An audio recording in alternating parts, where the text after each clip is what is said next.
On behalf of Dr. Isabel, Penny will do a presentation.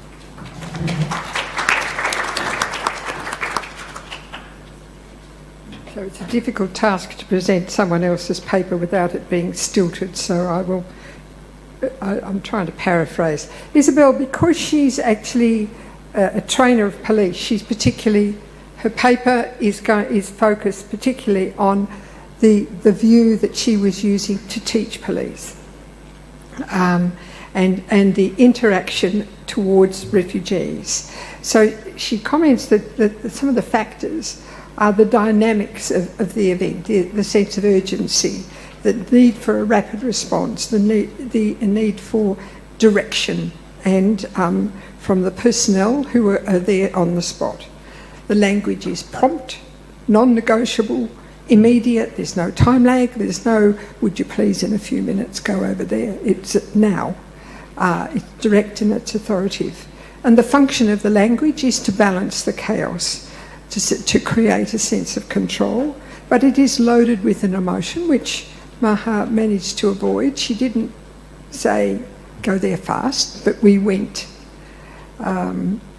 And the reality of the refugee experience is that they had non-directed flight away from danger, away from often abusive, uniformed authority. And as I'm talking, I'm thinking in my memory of talking to people, and the soldiers came to town, or the police came to town, they surrounded the house, they started shooting the people inside, we escaped out the back window. Their experience is police are perpetrators, not protectors. One of the important things is that Maha was wearing her uniform, because part of that is the concept of swift trust. You can't negotiate and ask, does she know what she's talking about? You just have to say, she's in a uniform, she's telling us what to do, let's go. And there is these role expectations, and we would recognise someone in a uniform who's speaking in an authoritative voice. We respect. We've been acculturated to that. However, sometimes swift trust is out of context, out of sync with people's understanding. They don't have that acculturation. And so the refugee experience needs to be included in that emergency management, because apart from your headgear, you just look very normal.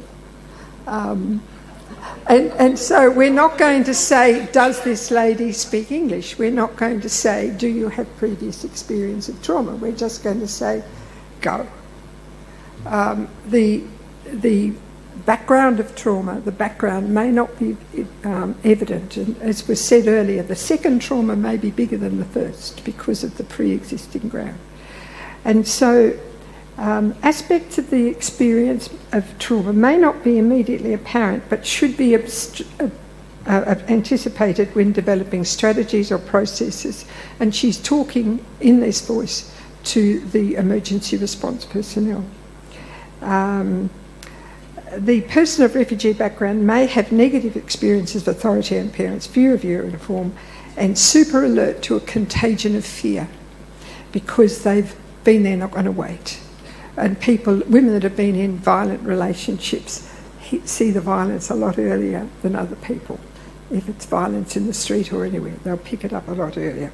Survival mode sometimes means that extreme behaviour has become normalised, and specific directions may actually be understood, because the man with the gun that's trying to round them up says, go over there. They're not going to go. Issues for emergency personnel may be quite specific and include the fact that there's public opinion about them illegal queue jumpers that are trying to take over our country. And there may be also a lack of personal experience around diversity.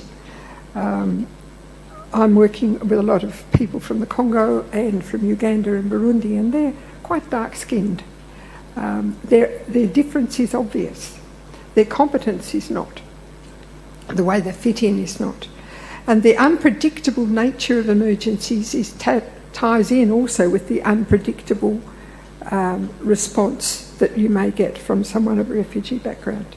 So these attitudes need to be reconciled. We've talked about training in domestic violence, we've talked about training, understanding of LGBTQIWXZ, but we also need to include people of non-English speaking background and not necessarily acculturated in that. We must never downplay their negative response to authority because they've been fleeing state-sanctioned violence. Will the form filling out, will the authorities in your country protect you? No. They have either stood by or engaged.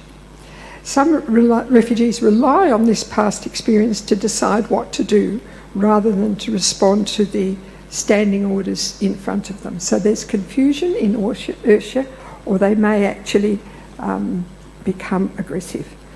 There needs to be multi-agency involvement can also add to the confusion because, okay, there's this and there's this and this, who do I listen to? We would look at the uniform and say, off you go. They don't know, is this the one or is that the one? The concept of swift trust is grounded in a recognition of roles as opposed to and that's in contraindication. So it has an impact on the dissemination of information. Isabel also talks about working on resilience from the ground up. I know we would question resilience at one level, but the previous experience, building trust, identifying allies to work with on the ground, critical friends, critical factors. And that's a way to work with all vulnerable communities, not just with refugees. And as Scott said, a shared vocabulary and climates of trust are essential for effective, safe management.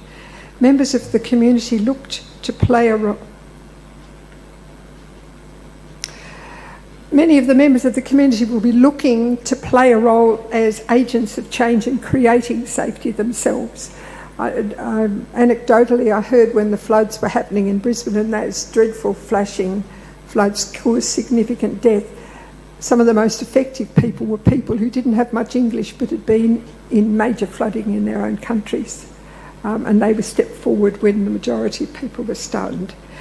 So trust is important. Organisations need to share the same vocabulary.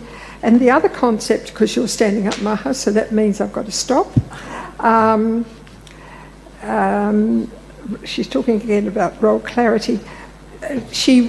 Isabel really wanted to talk about what do you do when you've got a dark-skinned person who doesn't speak much English, they're actually gay or from the LGBT, and they've got a disability. Which box do you put them in?